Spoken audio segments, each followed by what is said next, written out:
आज एक बहुत सुंदर विषय बांटने जा रही हूँ। इस चित्र को गौर से देखिए। प्रश्न चिन्ह बने इस आकृति में हमें 7 बिंदु नजर आते हैं। इन 7 बिंदु को 7 नक्षत्र माना जाता है। इन्हें सप्त ऋषि मंडल के नाम से जाना जाता है। ये सप्त नक्षत्र सप्त ऋषियों को दर्शाते हैं।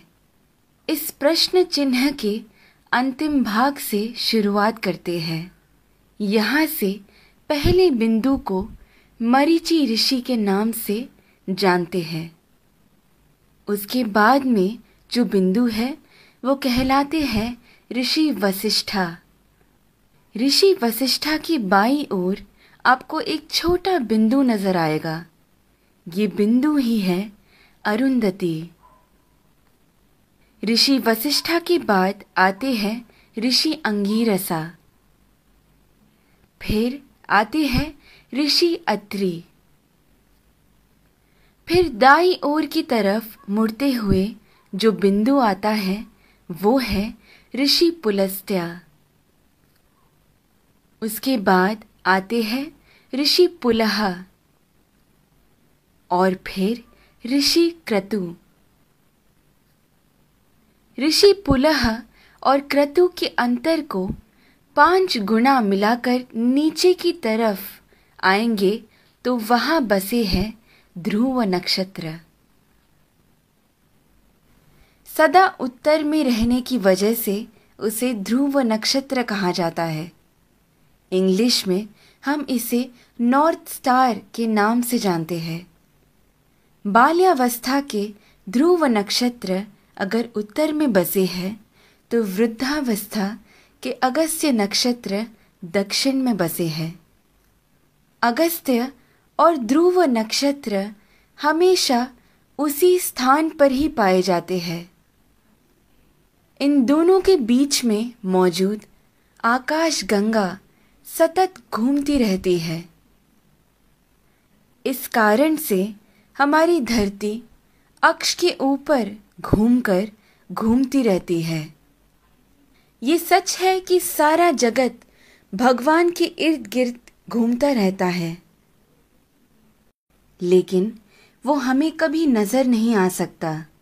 भूमि के अनेक कालों में से उसे 4 काल में छांटते हैं। ऊपर नजर आ रहा पीठ के बल सोया हुआ प्रश्न चिन्ह के आकार में बना हुआ सप्त ऋषि मंडल हमें वसंत ऋतु में ठीक ऐसे ही नजर आता है। आगे बढ़ते हुए शिशिर ऋतु यानी ठंड के मौसम में हमें सप्त ऋषि मंडल ऐसे नजर आता है। फिर शरद ऋतु में जब सारे पत्ते झड़ने लगते हैं तब सप्त ऋषि मंडल हमें ऐसे पीठ के बल सोया हुआ प्रश्न चिन्ह के आकार में नजर आता है। और फिर ग्रीष्म ऋतु यानी गर्मी के मौसम में हमें सप्त ऋषि मंडल ऐसे शीर्षासन कर रहे प्रश्न चिन्ह के आकृति में नजर आता है। चाहे जो भी हो, जब हम ये सारे प्रश्न चिन्हों को एक साथ में देखते हैं, हमारे सामने एक विशेष आकृति हमें बनता हुआ नजर आता है। वही कहलाता है हमारा स्वस्तिक।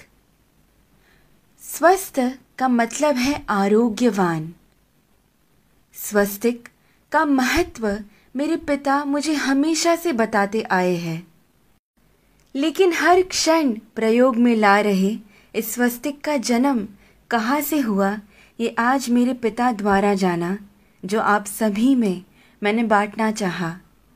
ध्रुव नक्षत्र को देखते हुए हमें ये मालूम होता है कि हम पूरी जिंदगी जिस दिशा की ओर बहते जा रहे हैं वही है उत्तर दिशा।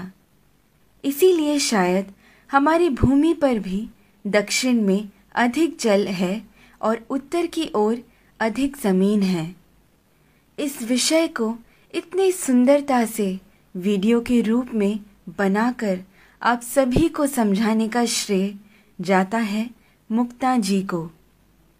धन्यवाद। तत्परा अहोरात्र।